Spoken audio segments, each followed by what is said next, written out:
우리 기도의 창세기 강의의 37번째 시간입니다. 창세기 19장 12절부터 22절까지의 말씀 우리 함께 우리 교도가도록 하겠습니다. 그 사람들이 롯에게 이르되 이 외에 내게 속한 자가 또 있느냐? 내 사위나 자녀나 성 중에 내게 속한 자들을 다 성 밖으로 이끌어내라.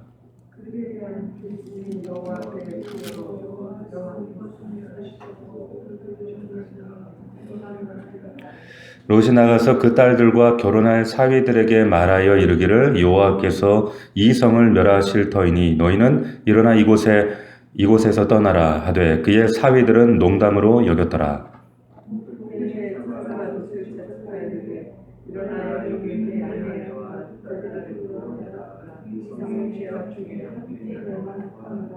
그러나 롯이 지체하매 그 사람들이 롯의 손과 그 아내의 손과 그 두 딸의 손을 잡아 인도하여 성 밖에 두니 여호와께서 그에게 자비를 더하심이었더라.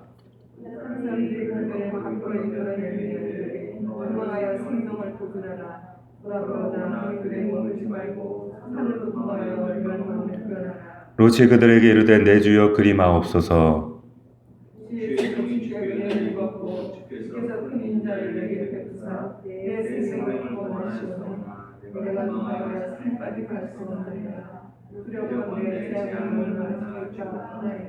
보소서 저 성읍은 도망하기에 가깝고 작기도 하오니 나를 그곳으로 도망하게 하소서. 이는 작은 성읍이 아니니까 내 생명이 보존되리이다.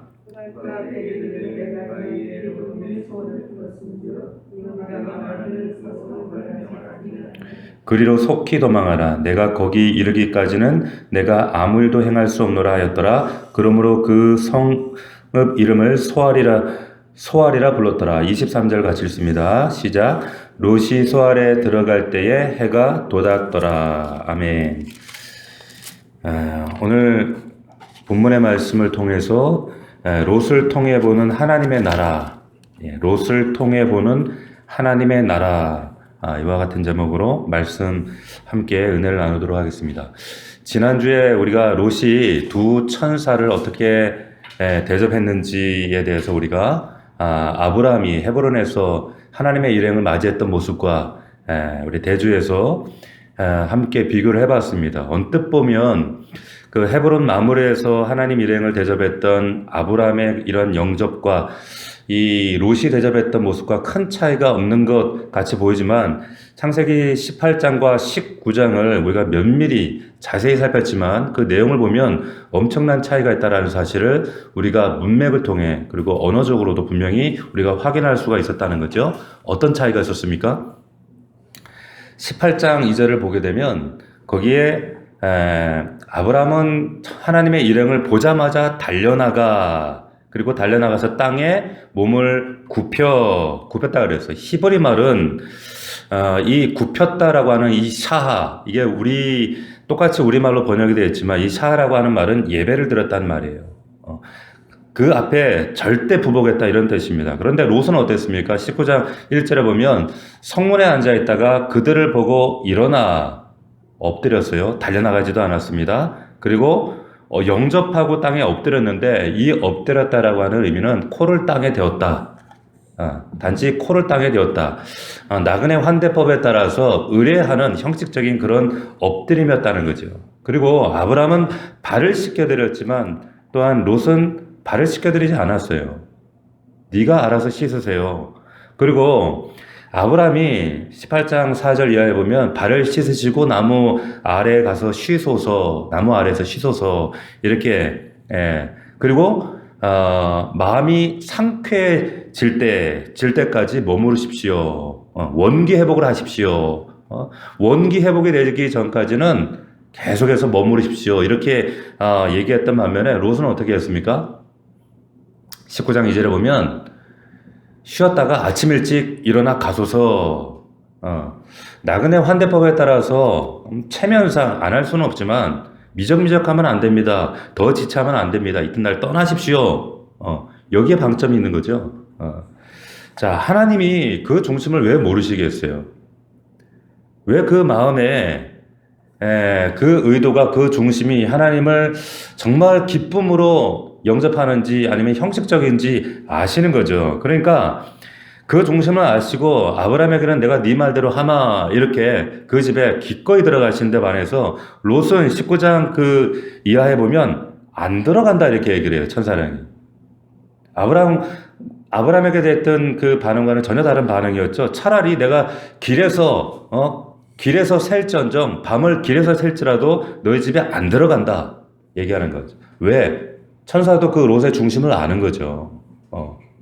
그 마음에 그 중심이 하나님을 향한 기쁨과 정말 기꺼이 하는 마음인지 아니면 형식적인지를 간파하고 있다는 거죠. 그리고 그 음식을 봐도 알 수 있다고 그랬어요. 아브라함은 고운 가루 세스하루, 정말 밀가루 중에도 최상급으로 엄청난 양의 그리고 기름진 송아지, 엉긴 젖과 우유. 그러니까 이 세 가지를 연결해 보면 당시에 목축업자가 드릴 수 있는 최상의 것들을 준비했다 이 말이에요.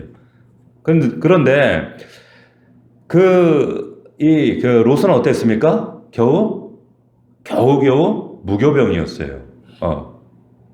누룩을 넣지 않은 무교병. 이스라엘 사람들도 명절 외에는 먹지 않는 무교병. 나그네에게는 절대 대접하지 않는 무교병을 드렸다. 그렇게 드렸다는 거예요. 그리고 아브라함은 8절에 보면 그들 앞에 차려놓고 나무 아래 모셔 섬에 옆에 스탠바이 했다는 거예요. 뭐 한다는 거예요? 그 옆에 서서 시중 들고 있었다는 거예요. 여차하면 네 여기 있습니다. 웨이터처럼. 그런데 롯은 전혀 그렇지 않았다는 겁니다. 하나님 아시죠? 아시기 때문에 여러분 18장 8절과 19장 3절 똑같이 천사들의 일행이 그들이 먹으니라 이렇게 기록을 했습니다. 똑같이 이렇게 기록을 하고 있고 표현은 똑같지만 사실은 그 내용은 전혀 다른 이야기였다는 거죠.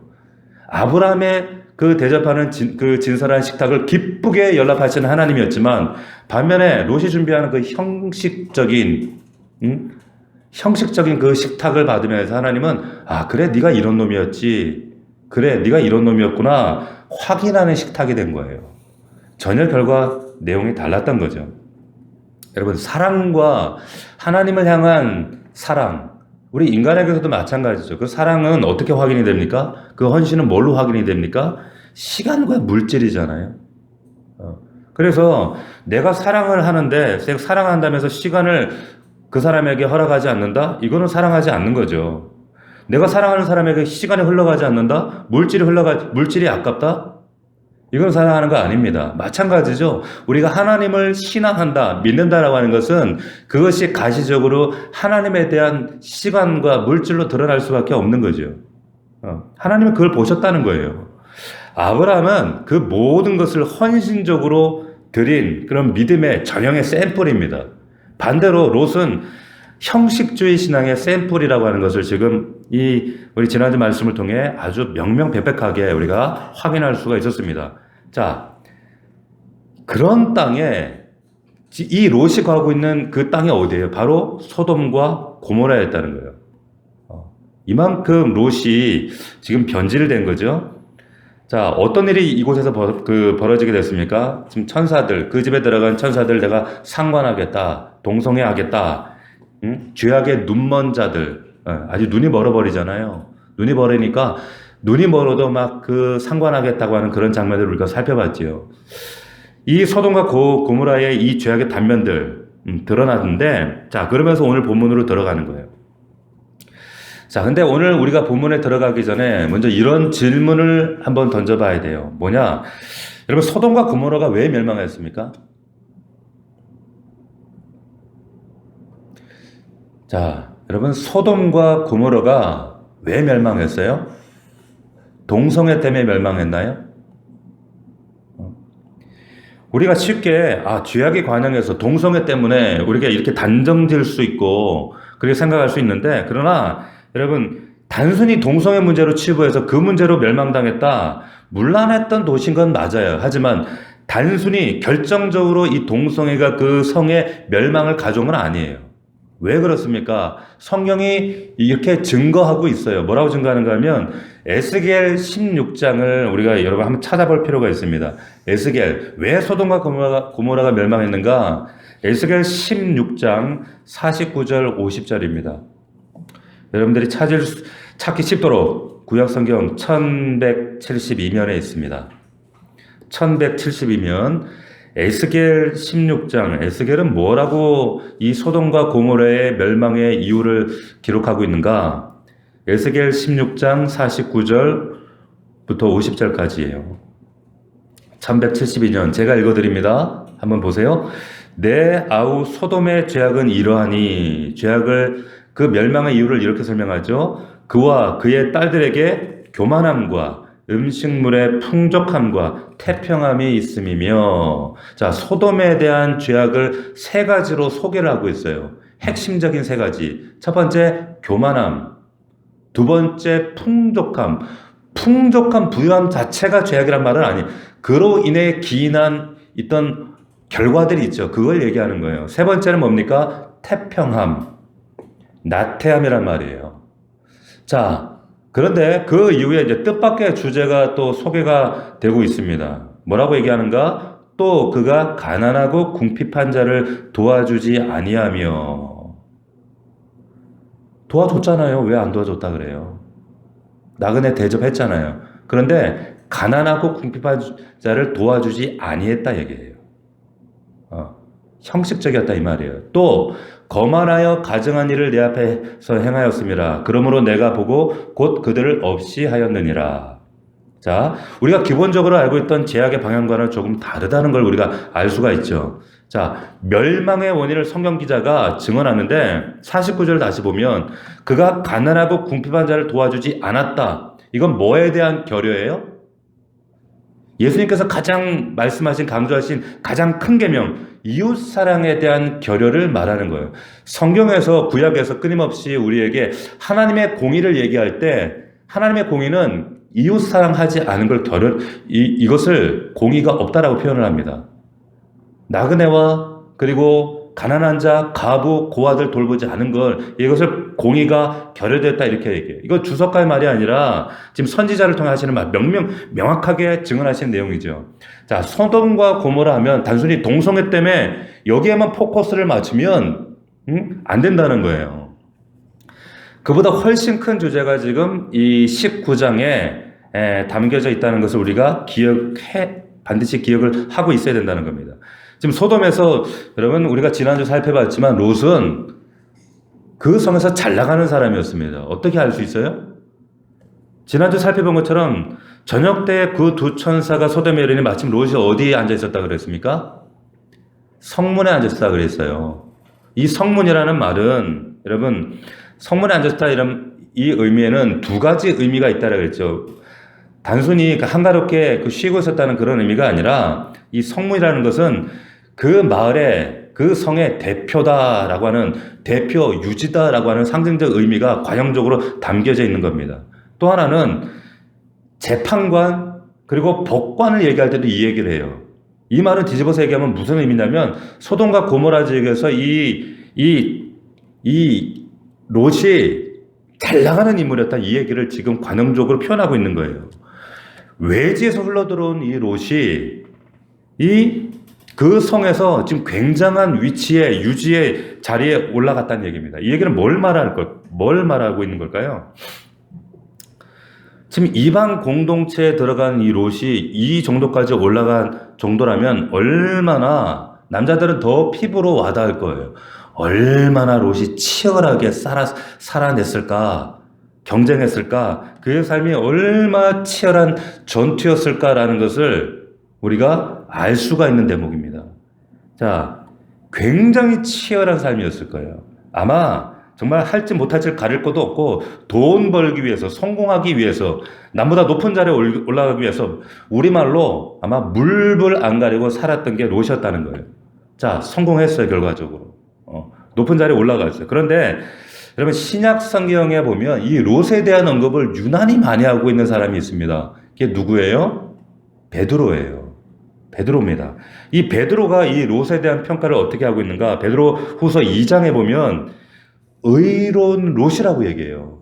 여러분 이 대목을 잘 기억하세요. 이 롯을 의로운 롯이라고 얘기합니다. 의로운 롯이 저 불법한 자들의 음란한 행실을 보고 들음으로 그 심령이 상했다. 이렇게 베드로는 기록을 하고 있어요. 이게 베드로 증언입니다. 자, 이 롯은 행복하지 않았다는 거예요. 벌어보고 쌓아놓고 모아두면 자기 행복할 줄 알았는데, 예? 그런데 그 도성의 죄악과 그 실상을 보고 들으면서 그 영혼은 어떻게 됐다? 점점 심령이 썩어져 갔다는 거예요. 망가지고 있었다. 자, 동성애가 전부가 아니라는 겁니다. 동성애가. 자, 지난주에 살펴본 것처럼 소돔 사람들이 하나님의 역사를 말미암아 그들이 어떻게 돼요? 못 보게 되죠. 눈이 멀어버려요. 하루아침에 눈먼 도시가 되어버립니다. 무슨 영화 제목 같잖아요. 눈먼 도시. 근데 이것은 시대적인 영적 어둠, 이 도시의 영적 어둠, 그 시대가 그랬다는 거예요. 그리고 오늘날 시대도 이런 눈먼 도시 같아요. 캄캄해요. 그냥 지금 그 시대의 실상을 이런 그림으로 하나님이 아주 선명하게 보여주시는 거예요. 눈이 멀어버렸다. 도시 자체가 눈 멀어버렸어요. 캄캄한 도시, 길 잃어버린 도시. 이게 소돔과 고모라였다는 겁니다. 에스겔이 이렇게 증언하고 있는 거예요. 자, 이때부터 이제 이 도시를 향한 하나님의 조치가 시작이 됩니다. 어떻게 징계하시고 어떻게 멸망을 단행하시는가? 12절 우리가 읽었던 말씀을 보면 그 사람들이 롯에게, 그 사람들은 누구예요? 천사죠. 이르되 이 외에 내게 속한 자가 있느냐? 속한 자가 또 있느냐? 자, 내 사위나 자녀나 성중에 내게 속한 자들 다 성 밖으로 이끌어내라. 이렇게 얘기를 해요. 이 성을 이제 유황불로 심판하기 위해서 롯과 함께한 공동체를 성 밖으로 불러냅니다. 성 밖으로 불러내요. 하나님의 백성들을 불러내는 거예요. 신약에서는 이걸 뭐라 그래요? 신약에서는 이것을 교회라고 얘기하는 거예요. 에클레시아가 뭡니까? 멸망의 자리에서, 죽음의 자리, 사망의 자리에서 하나님의 은혜로 불러냈다는 거예요. 이것을 교회라고 얘기하고 이것을 에클레시아라고 하는 거예요. 에클레시아, 불러냈다, 불러낸 무리다 이거 말이에요. 불러냄을 입은 자들이다. 자, 그런데 13절 보십시오. 그들에 대한 부르짖음이 여호와 앞에 크므로 여호와께서 이것을 멸하시려고 우리를 보내셨나니 우리가 멸하리라. 멸망을 확정 짓는 거예요.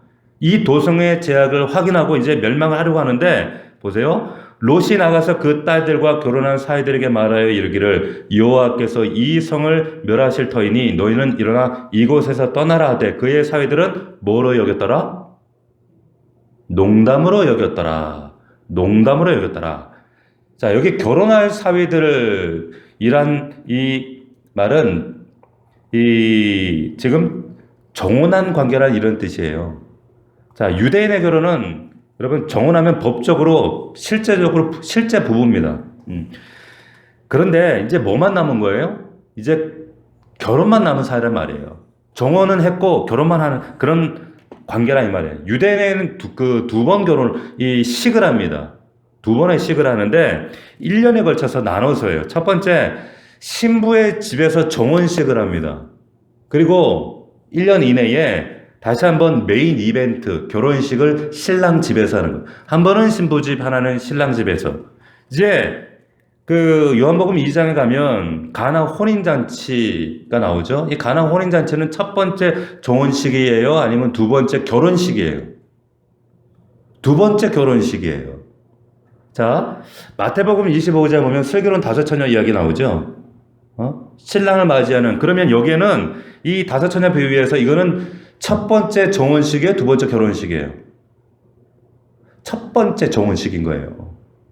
신랑 맞이할 준비하는 첫 번째 정혼식. 그리고 완성된 하나님의 나라에서 이제 신랑과 완전한 결혼식, 새하늘과 새 땅에서 결혼식을 한다는 거예요. 그래서 이 두 번이 이루어지는 거죠. 근데 이제 어쨌든 이 롯의 두 딸들과 이 사이들은 실질적으로 부부, 한 가족이에요, 한 가족. 근데 하나님이 이 가족을 구원하기 위해서 롯을 통해 메시지를 주시는 거예요. 끌어내라. 이들 다 끌어내라. 그랬더니 이 사위들이 그 집안의 제사장격인 롯의 메시지를 듣고 어떻게 나타낸 반응이 뭡니까? 농담으로 여겼다는 거예요. 농담으로. 농담이라고 하는 말은 작게 여겼다라고 하지만 직설적으로 직역하면 어떤 의미냐면 먼지처럼 여겼다라는 의미입니다. 먼지처럼. 에이 먼지야. 에이 툴툴 털어버리면 되지 뭐. 이렇게 여겼다는 거예요. 하나님의 말씀을, 주의 복음을, 말씀을 이렇게 하찮게 먼지처럼 여겼다. 예수 믿어야 돼요, 어머니. 아버지 예수 믿으셔야 돼요. 그랬더니 아이고 너나 잘 믿어. 아이 어머니나 교회 잘 나가세요. 아야 너나 잘해. 너나 예수 잘 믿어. 아 이런 놀기 좋고 살기 좋고 이런 아름다운 세상 놔두고 무슨 촌스럽게 자꾸 교회 얘기하고 있어. 농담으로 여겼다는 거예요. 먼지처럼 여겼다는 거예요. 왜 그렇습니까? 생명에서 진리에서 눈이 닫혀버리니까 눈이 멀어버리니까 먼지처럼 여기는 거예요. 하찮게 여기게 되어지는 겁니다. 영적 상황이죠. 자, 우리 사랑하는 성도들에게 목자들이 혹은 목사가 권면합니다. 정말 주의 부담과 주의 마음을 가지고 근심하다, 사실 근심하다 조심스럽게 한번 얘기를 건네는 거예요. 근데 처음에는 농담처럼 생각해요. 먼지처럼 생각해요. 하찮게 여겨요. 두 번째, 세 번째 하나님이 부담을 주시고 또 사인을 주시고 조짐을 주셔 또 얘기를 해요. 안 들어요. 듣지 않습니다. 그런데 그 다음에 좀 세게, 좀 알아들어서 세게 얘기해요. 그럼 부담스러워해서 이제 부담스럽더라고 안 들려고. 처음엔 농담처럼 얘기다가 먼지처럼 취급하다가 가볍게 생각하다가 나중엔 부담스럽다고 또 안 들으려고 그래요. 그러니까 이러지도 못하고 저러지도 못해요. 이 사회들이 됐다는 거예요. 마지막 때가 되면 이런 것들이 더 심화된다는 뜻이에요. 자, 여러분 하나님께서 이 농담으로 여길 때 그 다음에 어떤 일을 하나님 진행하시는가 15절 보세요. 15장 15절을 보면 동틀 때에, 여기 동틀 때에, 이거 시간적 위치를 여러분 잘 보세요. 동틀 때에, 이 동이 틀 때가 시간적으로는 언제예요? 동이 틀 때니까 새벽이죠. 동틀 때니까. 자, 15절을 보시면 동틀 때에 천사가 롯을 재촉하여 이르되 일어나 여기 있는 내 아내와 두 딸을 이끌어내라. 이 성의 죄악 중에 함께 멸망할까 하노라. 자, 하나님이 사실은 이 롯과 가족들보다 지금 마음이 더 급해요. 그 표정에서 역력히 말씀에 드러나고 있잖아요. 그런데 어찌된 영문인지 이 롯과 가족들은요 느긋해요. 자꾸 지체해요. 이 긴박함이 없어요. 긴박함. 근데 하나님께서 정확하게 계획하신 의도하신 이 심판이 촉각촉각 다가오고 있기 때문에 하나님은 다급하신 거예요. 그 마음이 다급하신 거예요. 그래서 자꾸 이끕니다. 계속적으로 빨리 나가야 된다. 빨리 피해야 된다. 나가야 된다. 자, 16절을 보세요. 16절 같이 읽습니다. 시작. 그러나 롯이 지체하매 그 사람들이 롯의 손과 그 아내의 손과 그 두 딸의 손을 잡아 인도하여 성 밖에 두니. 자, 보세요. 느긋해요. 지체해요. 왜 그래요? 미련이 남아있는 거예요. 뭔가 미련이 남아있는데 쉽게 못 떠나요. 이 도시의 매력과 내 삶의 터전과 내가 쌓아놓았던 여기에 대해 뭔가 끈적끈적거리는 삶의 미련들이 아직 남아있는 거예요. 그래서 이 달콤함, 이 도시 생활에 대한 이 소돔성에 대한 이 미련을 버리지 못해요. 그래서 그러나 롯이 지체하매, 결국에 어떻게 합니까? 그 사람들이 드디어 롯의 손과 아내의 손과 두 딸의 손을 잡아 인도해 성 밖에 뒀다는 거예요. 결국 성 밖에 롯이 나온 거예요? 아니면 끌려 나온 거예요? 끌려 나온 거예요. 손에 붙들려 나왔어요. 보세요. 그 다음 구절 보면 여호와께서 그에게 자비를 더하셨다. 은혜를 더하셨다는 거예요. 할렐루야. 잘 보세요. 그래서 구원은 여러분 1에서부터 100까지, 하나에서부터 100까지 하나님의 절대 주권과 그분의 행하심이에요. 절대로 여러분 죄와 허물로 죽었던 우리가 어느 날 갑자기 마음에 깨달아서 내 의지로 믿게 됐고 내 의지로 소돔성에서 걸어 나온 게 아니에요. 우리 마음이 동하고 막 눈물이 나고 막 돌이킬 마음이 생겨서 하나님 앞에 돌아 나온 게 절대 아니다라고 하는 거예요. 하나님이 끌고 나오신 거예요. 아멘입니까? 하나님의 절대 주권이라는 거예요. 하나님의 이런 강제적인 이끄심이 아니면 우리는요, 저와 여러분들은 절대로 정신이 안 드는 존재들이에요. 아, 뜨거워 해야 이제 정신이 좀 다르고, 아, 뜨거워 해야 정신이 드는 존재라는 거예요. 우리는 그렇게까지는 그 전까지는 우리는 절대 이 세상 미련과 내 육신의 욕망 여기에 집착한 그 땅을 향해서 손을 놓질 않아요.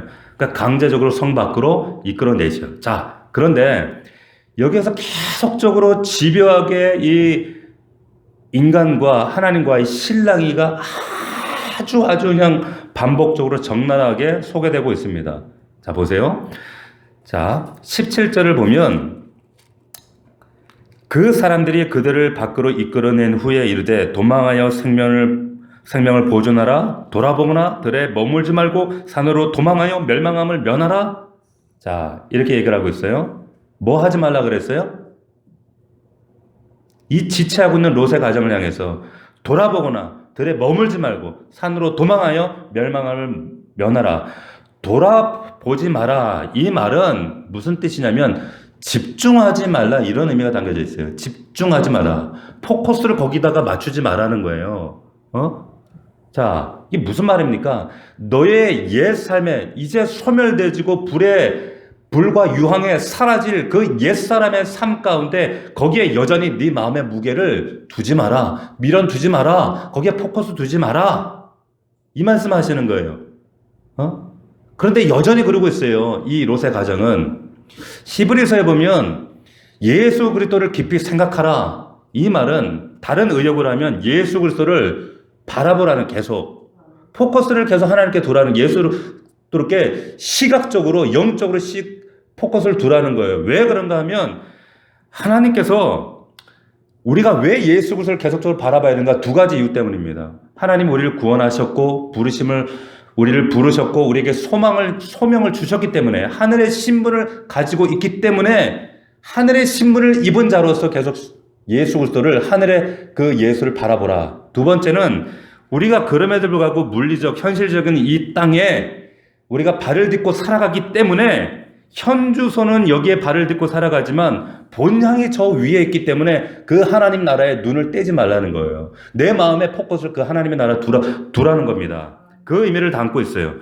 롯의 아내에게도 돌아보지 마라. 이 말은 어떤 의미예요? 내 옛삶의 자리에, 육신의 자리에 하나님의 나라에 포커스를 둬야지 예수를 바라봐야지 옛삶에 자꾸 포커스 두지 말라는 거예요. 돌아보지 말라는 거예요. 여기에는 하나님의 나라에 대한 간접적인 암시가 드러나는 거예요. 제가 오늘 설교의 제목을 하나님의 롯을 통해 보는 하나님의 나라라고 말씀드렸어요. 자, 이후에 하나님의 나라의 의미가 어떻게 지금 선포되고 있는가를 여러분 잘 보세요. 여기에 무슨 하나님 나라가 등장하고 있는가? 보세요. 18절, 19절을 봅시다. 19장 18절, 19절. 18절에 보면 롯이 그들에게 이르되 내 주여 그리마옵소서. 19절 같이 읽어봅시다. 시작. 주의 종이 주께 은혜를 입었고 주께서 큰 인자를 내게 베푸사 내 생명을 구원하시오나 내가 도망하여 산에까지 갈 수 없나이다. 두렵건대 재앙을 만나 죽을까 하나이다. 여전히 질척거리고 있는 롯의 모습 보세요. 지금 롯이 타협안을 내놔요. 갑자기 뜬금없이. 이게 롯이 소심하거나 두려워서가 절대 아니에요. 오해하지 마십시오. 두려움을 빙자해서 사실은 자신의 이 두려움을 빙자해서 핑계로 자기가 지금 온 인생을 쏟아부었던 이 롯, 일궈놓던 삶, 이게 어떤 땅인데 못 떠나는 거예요. 못 떠나고 있는 거예요. 핑계를 이렇게 대는 겁니다. 내가 도저히 거기까지 갈 수는 없고 그 중간 지점 하나님이 나에게 절대 믿음과 정말 헤브론 마므레의 그 믿음의 자리를 요구하시지만 난 거기까지 갈 수 없고요. 중간 타협 지점을 이렇게 요청합니다. 그게 어디입니까? 소알이라는 땅이에요. 소알. 자, 20절. 창세기 19장 20절입니다. 같이 읽습니다. 시작. 보소서 저 성읍은 도망하기에 가깝고 작기도 하오니 나를 그곳으로 도망하게 하소서. 이는 작은 성읍이 아니나이까 내 생명이 보존되리이다. 그럴듯하잖아요. 그죠? 그럴듯해요. 합리적이고 이성적이고 꽤 똑똑한 얘기를 해요. 자, 이 말이 무슨 얘기냐면 하나님이 지배하고 강권적인 주권적인 역사에도 불구하고 결국에 순간순간 그 여지를 치고 들어와서 계속적으로 자꾸 하나님 앞에 인본적인 타협점을 만들어내고 있는 겁니다. 이게 우리 모습이에요. 우리의 모습입니다. 하나님 내가 뭐 안 떠나겠다는 건 아니고, 뭐 믿음을 포기했다는 건 아니고, 가긴 가는데, 저기까지 가려고 하니까 너무 멀어요. 엄두가 안 납니다. 그러니까, 이 중간 지점, 임시로 좀 몸을 피해야 되겠습니다. 거기가 소활이라는 거예요. 네, 여러분, 속이 많이 보이잖아요? 많이 보이죠? 저 같으면 한 대 쥐어박았을 거예요. 내가 하나님이었으면. 아이고, 이놈의 새끼. 너 왜 이렇게 즐기냐? 왜 이렇게 뺀질뺀질거리냐? 왜 여전히 양다리냐? 왜 여전히 아직까지 그러고 질척거리고 있느냐? 자, 그런데 여기서 보세요. 하나님의 얼굴을 만나게 돼요. 21절 보십시오. 21절 같이 읽습니다. 시작. 그가 그에게 이르되 내가 이 일에도 내 소원을 들었은즉 내가 말하는 그 성읍을 면하지 아니하리니. 하나님 어떻게 하세요? 또 들어주세요. 이거 들어주시는 게 아니라 하나님이 속아주시는 거예요. 예? 알았다. 그래, 알았다. 하나님은요, 부모들이 애들이 딴짓하는 거 알지만 속아주잖아요. 모른 채 해주는 거잖아요. 속아주시는 거예요. 왜? 궁극적인 목적지를 위해서 향해서 하나님은 또 속아주시고 또 다 들어주세요. 이게 우리 아버지예요. 탕자가 집 나가면 곳에 개고생할 거 알아요. 이거 폐륜이라는 거 알아요. 그런데도 용납해 주신다니까요. 그게 하나님의 성품이에요. 하나님 나라를 일구어 가시는 아버지의 방식이라는 거예요. 그런데 무지한 인생 깨닫음보다 계속 어떻게 하든지 인본적으로, 육신적으로 질척거리고 있어요. 자, 22절을 같이 읽겠습니다. 시작. 그리로 속히 도망하라. 내가 거기 이르기까지는 내가 아무 일도 행할 수 없노라 하였더라. 그러므로 그 성읍 이름을 소알이라 불렀더라. 하나님께서 롯의 이 말도 안 되는 요구를 들어주시면서 무슨 약속까지 하느냐? 네가 안전한, 그래 좋다. 네가 그 성읍 떠난 것, 나 그 성읍 떠난 것만으로 내가 감격스럽다. 사실은 이거 끌어낸 거 누가 끌어내신 거예요? 하나님이 끌어낸 거잖아요. 그런데 그냥 롯을 격려해 주시는 거예요. 그래 잘했다. 그래 그냥 네가 완전히 피할 때까지 내가 어떤 일도 행하지 않을게. 스톱하고 있을게. 이 심판을 들어가. 네 머리털 하나도 내가 건드리지 않고 네가 안전하게 들어가. 안전하게 들어갈 때까지 내가 멈출게. 그러고 계시는 거예요. 이게 우리 하나님 아버지예요. 속아주시는 하나님이에요. 몰라서 그러시는 게 아니죠. 자, 그리고 어떻게 하세요? 23절 보십시오. 롯이 소알에 들어갈 때에 해가 돋았더라. 들어가서야 해가 돋아요. 그리고 24절 여호와께서 하늘 곧 여호와께로부터 유황과 불을 소돔과 고모라에 비같이 내리시는 거예요. 들어가고 나서야 심판하시는 하나님이세요. 자, 여기 보세요. 롯이 소알에 들어갈 때 뭐가 돋았더라? 해가 돋았더라. 아까 우리 말씀 봤지만 이 해의 시간적 위치를 잘 살피라 그랬죠. 지금 우리 롯이 언제 출발했다 그랬어요? 해 뜰 때 출발했어요. 시간이 언제였다고? 새벽이었단 말이에요. 그런데 여기 해가 돋았다는 것이 시간이 언제쯤일까요? 이게 아침이라는 의미가 아니에요. 이 말은 해가 중천에 돋았다 이 말입니다. 그러니까 시간적으로 종호를 얘기하는 말이에요. 해가 중천에 뜬 시간, 그만큼 롯이 영적으로나 육적으로나 그만큼 딜레이 했다는 거예요. 지체했다는 거예요. 딱 우리 믿는 자들의 모습이에요. 양다리 거치고 여전히 질척거리는 거예요. 하나님 앞에서. 자, 이게 우리들의 믿음의 롯의 모습이었어요. 그러나 아까 보세요. 베드로 후서의 말씀에 보면 2장에 보면 롯은 의로운 사람이다. 구원받은 자라고 얘기하고 있어요. 그럼에도 불구하고 보세요. 자, 문제는 뭡니까? 문제는 롯의 아내가 문제예요. 25절, 26절. 여기 25절, 26절 제가 읽습니다. 그 성들과 원성들과 성에 거주하는 모든 백성과 땅에 난 것들을 다 엎어 멸하셨더라. 롯의 아내는 뒤를 돌아보았으므로 소금 기둥이 되었더라. 정말 우리가 어릴 때 그림의 영화처럼 많이 보았던 이런 장면이죠. 유명한 장면이잖아요. 롯의 아내가 소알까지 여러분 왔나요? 못 왔나요? 못 온 게 아니라 여러분 질문이 잘못된 거야. 안 온 거예요. 안 온 거예요. 못 온 게 아니라 안 온 겁니다. 이거 여러분들이 지금 잘 이해하셔야 돼요. 보세요.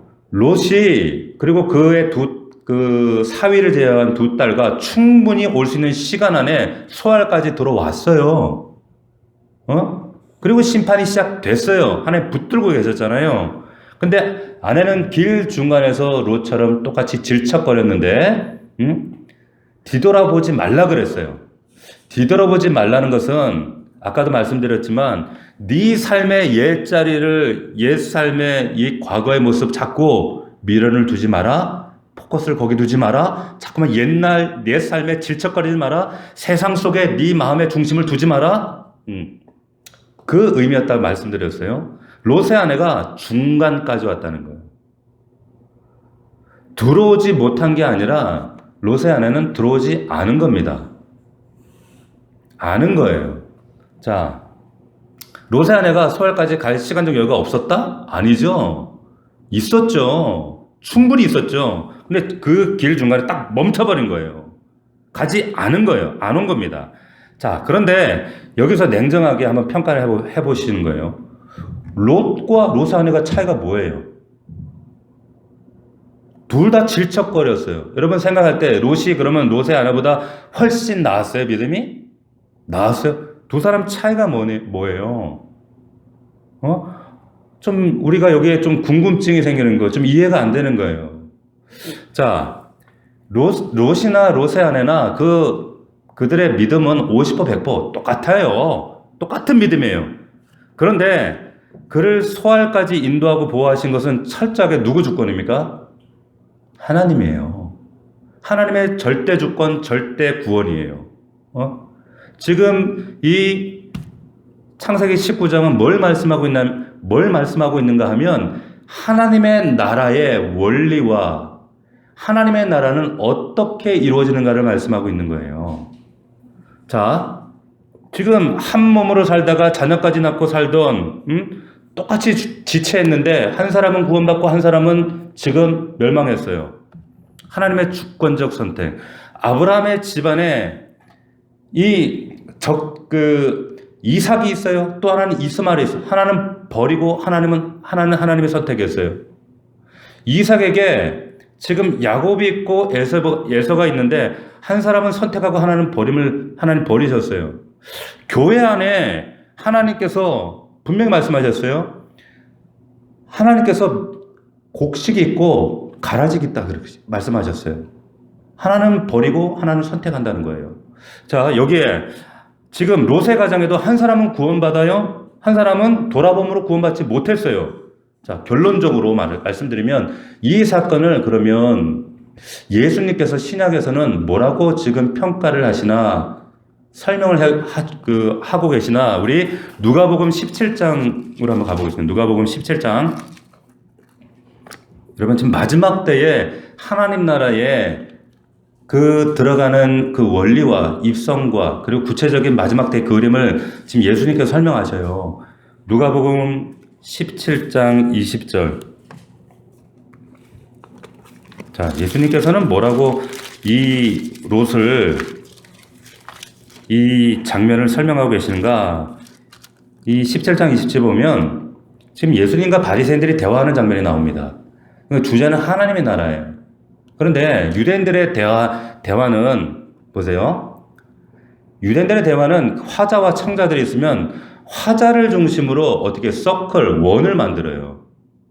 주고받습니다. 그러니까 예수님이 지금 가운데 서 있어요. 그리고 바리새인들이 무리들이 원을 그리면서 지금 대화를 지금 주고받고 있는데 그 대화의 주제가 뭐냐면 하나님의 나라입니다. 하나님의 나라에 관해서 이들이 물었어요. 그러니까 예수님께서는 뭐라고 대답하시냐면 하나님 나라가 뭡니까? 그랬더니 하나님의 나라는 너희 안에 있다 이렇게 얘기를 해요. 자, 19장 20절입니다. 바리새인들이 하나님의 나라가 어느 때에 임하나이까 묻거늘 예수께서 대답하여 이르시되 하나님의 나라는 볼 수 있게 임하는 것이 아니요 또 여기 있다 저기 있다 고도 못하리니 하나님의 나라는 너희 안에 있느니라. 너희 안에 있느니라. 이렇게 말씀해요. 여러분, 여기 너희 안에 있다는 말은 여러분들이 오해하시는 분들이 있어요. 이것은 in your mind, in your heart, 네 안에 있다는 말이 아니에요. 그러면 이 사람들은 바리새인들인데 그럼 바리새인들 안에 있다는 얘기예요? 아니잖아요. 이건 in your heart가 아니라 이것은 여러분 in the midst of에 뭐냐면 among you예요. among you. 너희 무리 중에 있다는 거예요. 잘 이해하세요? 너희 안에, 너희 in your heart, 마음 안에 있다는 것이 아니라 너희 무리 안에 있다. 왜 그렇게 얘기하시는 거예요? 너희 무리, 아까도 말씀드렸지만 지금 예수님을 중심으로 서클을 이루고 있어요. 그죠? 서클을 이루고 있는데 너희 무리 안에 있다. 이 말은 뭐예요? 하나님의 나라는 나다 이 얘기예요. 나, 예수다 이 말이에요. 여러분 이해가 되십니까? 지금 예수님을 둘러싸고 있는 바리새인들 무리 안에 하나님의 나라가 있다는 거. 왜? 거기 예수 그리스도가 있으니까. 거기 예수 그리스도가 있으니까. 하나님의 나라의 주체는 누구예요? 예수 그리스도예요. 예수 그리스도. 예수 그리스도의 통치가 있는 곳에 하나님의 나라가 있는 거예요. 예수 그리스도가 계신 곳이 하나님의 나라 얘기하시는 거예요.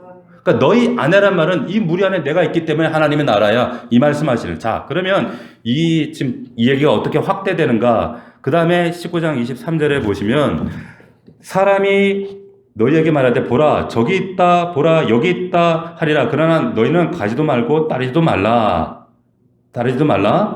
번개가 하늘 이쪽에서 번쩍여서 하늘 아래 저쪽까지 비친 같이 인자도 자기 나라에 그러하리라. 자, 하나님의 나라의 주체는 예수 그리스도인데 그 성격이 뭐냐? 하나님의 나라가 임하는데 뭘 설명하고 있는가 하면 지금 번개 얘기를 한단 말이에요. 뭐예요?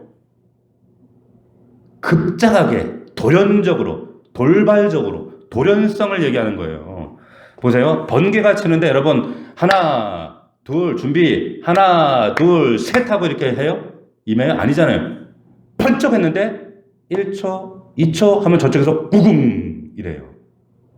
그렇죠? 뭘 말하는 거예요?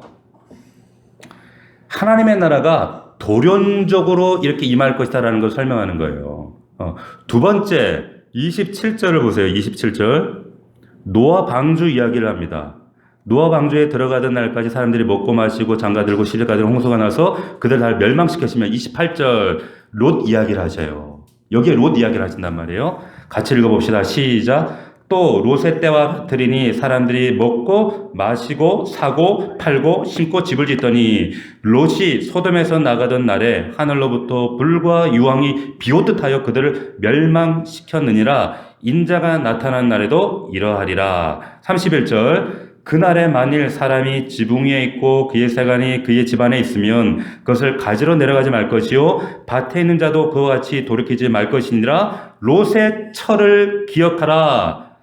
무릇 자기 목숨을 보존하고자 하는 자는 잃을 것이요 잃는 자는 살리리라. 내가 너에게 이르니 그 밤에 둘이 한 자리에 누워 있음에 하나는 데려감을 당하고 하나는 버려둠을 당할 것이요 두 여자가 맷돌을 갈고 있으면 하나는 데려감을 얻고 하나는 버려둠을 당할 것이니라. 자, 지금 이 하나님 나라를 설명하고 있는 거예요. 롯의 아내 이야기를 하면서 예수님이 하나님 나라라는 거예요. 그런데 그 하나님의 나라는 어떤 성격을 가지고 있는가 하면 크게 두 가지 성격을 가지고 있다라고 말씀하고 있는 거예요. 돌연성, 어느 날 갑자기 예수님도 언제 하나님의 나라가 올지 모른다는 거예요. 이것은 예수님이 모른다는 의미가 아니라 그 절대주권, 결정권은 아버지에게 있다 이 말씀하시는 거예요. 두 번째로 뭘 설명합니까? 하나는 데려감을 당하고 하나님은 버려둠을 당한다. 하나는 이삭처럼, 하나는 그리고 이스마엘처럼, 하나는 야곱처럼, 하나는 에서처럼, 알곡처럼, 하나는 가라지처럼. 자, 이게 뭘 말하는 거예요? 하나님의 나라의 선택 교리를 얘기하는 거예요. 절대 주권. 하나님의 은혜 안에 있는 절대 주권. 롯의 아내는 버림당했다는 거예요. 롯은 구원받았다는 거예요. 설명이 돼요? 설명 안 돼요. 왜? 하나님의 절대 주권이기 때문에. 이것은 하나님 나라의 원리를 얘기하는 거예요. 롯이 여러분 잘나서 구원받은 게 아니에요. 롯이 여러분 어떻게 구원받았습니까? 자, 다시 창세기 19장으로 돌아옵니다. 창세기 19장으로 돌아와서 롯이 구원받은 이유에 대해서 정확하게 이렇게 설명합니다. 창세기 19장 29절 같이 읽어봅시다. 시작. 하나님이 그 지역의 성을 멸하실 때 곧 롯이 거주하는 성을 엎으실 때에 하나님이 아브라함을 생각하사 롯을 그 엎으시는 중에서 내보내셨더라. 아멘입니까? 롯이 잘나서가 아니에요. 잘나서가 아니었다는 거예요. 자, 여기에 이 말씀을 롯이 구원받은 이유인데 누굴 생각했다고요? 아브라함을 생각했다. 그러면 이제 또 어떤 사람들은 이렇게 오해해요. 그러면 아버지가 신앙생활 잘하면 아들, 딸들은 그 구원받겠네? 예? 아니, 여기 뭐 조카 사이인데도 이렇게 구원받으면, 그러면은, 아니, 뭐 자식 간에는 뭐 더 구원받아야 되는 거 아닌가? 자, 그런 의미예요? 아니죠? 여기에 생략된 의미가 있어요. 아브라함을 기억하사, 여기 아브라함이 아니고 뭐가 생략되어 있어요? 아브라함의 언약을 기억하세요. 아브라함의 언약. 아브라함의 언약 믿습니까? 여러분, 아브라함의 언약이 뭐예요? 내 속에서 날 씨 하나님 나라의 핵심은 이 씨예요. 이 씨라는 거예요. 여러분, 아브라함의 언약, 이 씨, 하나님 나라의 핵심 가치는 이 씨 안에 있어요. 이 씨, 네 몸에서 날 씨에 대한 언약. 여러분, 이 씨가 단수로 되어 있죠. 뭐예요? 예수 그리스도란 말이에요. 예수 그리스도. 그 씨를 통해서 예수 그리스도로 오시도록 되어 있어요. 자, 롯이 구원받은 가장 중요한 이유는 아브라함의 언약, 이 씨 때문이다 라고 하는 거예요. 롯이 누구로 말미암아 지금 구원을 얻은 거예요? 그리스도로 말미암아 구원을 얻은 거예요. 여러분, 이것이 하나님의 나라를 설명하는 두 가지입니다. 돌연성, 한 사람은 돌연성과 그리고 한 사람을 버림당하고 한 사람은 정말 마땅히 버림받아야 될 그 멸망의 자리에서 구원받는다. 이 이야기를 가장 극단적으로 선명하게 그 집 묘사해주고 있는 장면이 한 사람 롯은 구원받고 롯 하나는 버림받았다. 이 하나님의 나라를 설명해주고 있는 거예요. 우리의 구원도 이와 같다는 겁니다. 우리의 구원도. 여러분, 베드로는 그래서 이 롯을 의로운 롯이라고 얘기를 하고 있어요. 근데 이 롯은, 이 의롭다는 말은 자기가 의로운 행위를 해서 의로운 행위를 할 만한 게 뭐가 있어요? 롯은 아무것도 없어요. 근데 뭐예요? 갈대아 땅을 떠날 때, 갈대아 우르 땅을 떠날 때, 갈대아라는 말은 귀신이라는 뜻이에요. 그 땅을 떠날 때도, 그리고 하란을 떠날 때도, 물론 자기 삼촌 아브라함을 따라갔지만 뭘 따라간 거예요? 말씀을 따라간 거예요. 근데 그걸 하나님이 인정하시는 거예요. 아까 우리가 불렀던 찬양, 우리 목사님께서 불러줬던 찬양처럼 여러분, 오직 믿음으로 말미암아 살리라는 거예요. 이 믿음으로 말미암아 하나님께 그를 구원하신 거예요. 여러분 보세요. 여러분들이 지금 어디에 앉아 있습니까? 물론 지금 영상 앞에 앉아 계시죠. 그런데 여러분, 지금 여러분들이 앉아 있는 자리는 구원받은 롯의 자리에 앉아 있는 거예요. 여러분들이 잘나서 똑똑해서 여러분들이 지금껏 신앙생활 잘해서 아니에요. 하나님의 절대 주권, 절대 은혜입니다. 얼마나 이 구원이 경이롭고 놀라운지 몰라요. 이유는 알 수 없어요. 왜 나 같은 자를 구원하셨는지, 왜 나 같은 자가 어떻게 하나님의 은혜에 이 예배의 자리에 하나님을 지금 주목하고 있는지, 바라보고 있는지, 찬양의 가사처럼 세상은 흔들리고 사람들은 변하고 많은 사람들이 주를 떠나도 나는 왜 주를 섬기고 있는가? 왜 믿음의 주를 바라보고 있는가? 나는 주님의 사랑은 영원히 변하지 않는, 나는 주를 신뢰해. 왜 그렇습니까? 오직 믿음으로. 믿음으로 내가 살리라. 이렇게 말씀하고 있는 거예요. 여러분, 롯의 아내는 또 다른 나예요. 우리가 예수 알기 전에, 구원받기 전에 옛 삶, 내 모습이라니까요. 우리의 모습이었단 말이에요. 구원받기 전에 우리의 모습, 죽어마땅한 나의 모습이었어요. 그런데 우리의 인생 속에 하나님께서 이 아브람과의 언약을 기억하사 아브라함의 언약을 생각하사 예수 그리스도로 말미암아 우리를 구원하시는 겁니다. 전적인 하나님의 은혜예요. 이 믿음을 우리가 붙들고 살아가는 한 하나님은 끝까지 우리를 견인해 나가신 줄로 믿습니다. 여러분, 이 소돔과 고모라, 단순히 동성애 때문에 멸망했지, 심판하셨지, 이 이야기가 아니라 이것은 하나님의 나라를 이야기하고 있는 거예요. 하나님 나라의 성격은 뭔가? 창세기 12장에서부터 하나님의 나라가 점점 확대되어져 가는 겁니다. 하나님의 나라, 그 실체에 대해서 지금 열어가시는 거예요. 우리 지금 예배하는 우리 사랑하는 넘치는 가족들, 우리 모든 성도들, 지금 우리가 거주하고 있는 이 대한민국, 우리의 삶의 자리가 사실은 소돔과 고모라 뺨칠 만한 그런 우리가 하루하루를, 세상을 우리가 살아가고 있습니다. 길 잃어버린 이 소돔 땅의 그 백성들, 눈을 멀어버리고도 여전히 문을 찾아 헤맸던 이들처럼 눈먼 도시, 여기가 길이냐 저기가 길이냐 막 아우성 치면서 막 덧없는 이 세상에 끊임없이 아우성 치고 살아가는, 그러면서 그 세상 속에서 여전히 질척거리며 롯처럼, 롯의 아내처럼 세상에 그 미련을 두고 떠나지 못하고 질척거리며 그 안에서 살아가면서 또 구정물을 토해내면서 살아가고 있는 이 삶 가운데 우리가 살아가고 있습니다. 그래서 우리도 이 땅 가운데 이 소돔과 고모라의 이 죄악들을 더욱더 심화시키고 있는 그런 삶 가운데 살아가고 있어요. 하나님의 나라가 가까워오고 있습니다. 여러분, 농담으로 여기지 마세요. 사위들처럼. 하나님의 나라가, 주님의 다시 오심이 여러분 점점 여러분 조짐과 징조와 예고를 통해서 우리에게 끊임없이 우리에게 말씀하고 있습니다. 하나님의 나라는 돌연적으로 임합니다. 그때 우리는 어떻게 해야 됩니까? 어떻게 될까요? 예수 그리스도를 생각하라.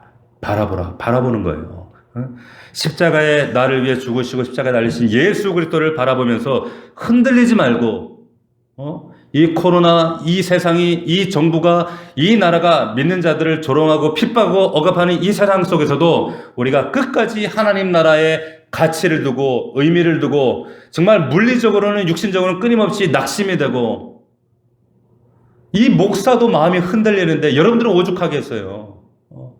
그럼에도 불구하고 그 하나님의 나라를 바라보자, 그 하나님 나라를 붙잡자, 그 하나님 나라의 시선을 떼지 않는 거예요. 소돔에 여전히 미련을 두고 뒤돌아보는 그런 인생들이 아니라 하나님 나라의 그 영원한 가치를 붙들고 우리가 믿음으로 나아갈 수 있는 저와 여러분들이 되기를 주의 이름으로 부탁을 드립니다. 그래서 오늘 찬양이 우리에게 너무 더 우리에게 간절히 은혜가 되는 거예요. 세상은 흔들리고 사람들은 변화해도, 믿음 흔들리고 사람들 주를 떠나도 나는 주를 섬기리. 주님의 나라는 영원히, 하나님의 나라는 영원히 쇠하지 않네. 나는 주를 신뢰해. 오직 믿음으로 내가 살리라. 오직 믿음으로 내가 살리라. 이 고백이 우리의 영혼 안에 울려 퍼지는 진정한 고백이 되기를 주의 이름으로 축원합니다. 우리 기도합시다. 오늘 말씀을 붙잡고 다시 한번 우리가 기도했으면 좋겠습니다.